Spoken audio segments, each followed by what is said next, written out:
There are hundreds of ways to modify your light sources for digital portraiture, but let's focus in on just these 5 light modifiers. Modifier 1, bounce. Bouncing light off a smooth, neutral surface is a great way to soften it for digital portraiture. You can bounce off a wall or a ceiling or a fancy light panel made just for photography. Or even you can bounce off foam core that you buy at an office supply or an art supply store. Anytime you bounce your light, you'll end up with a nice smooth look. Bouncing does make a great light modifier, but beware, it does take a lot of strobe power to bounce off a large surface.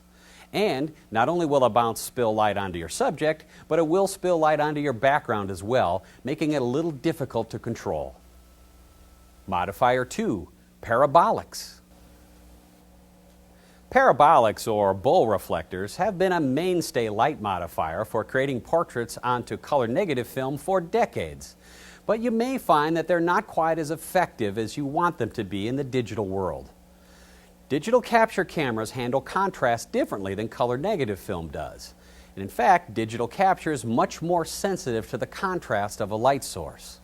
So when you set up a parabolic for use on a digital portrait, you may find that it yields a light that's too high in contrast or harsh for digital capture. Now, I'm not saying that you can't use parabolics for digital portraiture.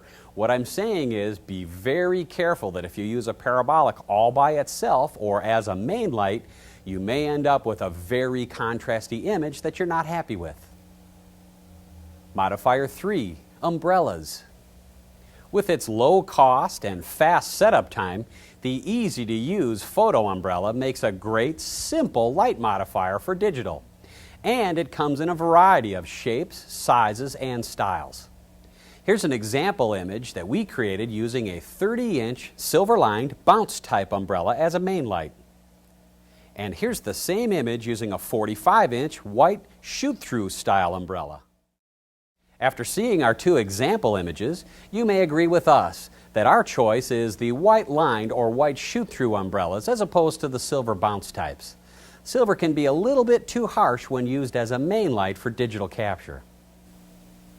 Modifier 4, softboxes. Being a commercial photographer by trade, we're very comfortable with using softboxes as light modifiers for our digital work. We find them ideal for the type of portraiture that we like to do. We can get a great looking digital light quality out of just about any size softbox. Most softboxes come in 4 or 5 basic sizes, but you may find out that the 36 by 48 inch, the 24 by 32 inch, and the 16 by 22 inch work best for digital portraiture. Modifier 5, specialty modifiers. Over the years, lighting trends have seen many specialty light modifiers come and go, with only a few becoming staples in portrait lighting. 2 that work very well for digital portraits are the Octabank or Octadome modifier and the Beauty Bowl. Here's an example image of a super smooth portrait using only an Octa as a main light that gives us all the detail that the digital capture chip can provide. And here's a more contemporary look and feel to the light provided by a 22-inch Beauty Bowl covered with a diffusion sock. No matter what type of digital portraiture you want to create, you'll probably find the light you're looking for somewhere in the light modifiers I just showed you. Try a few of them out and see if you can't discover or rediscover your lighting style.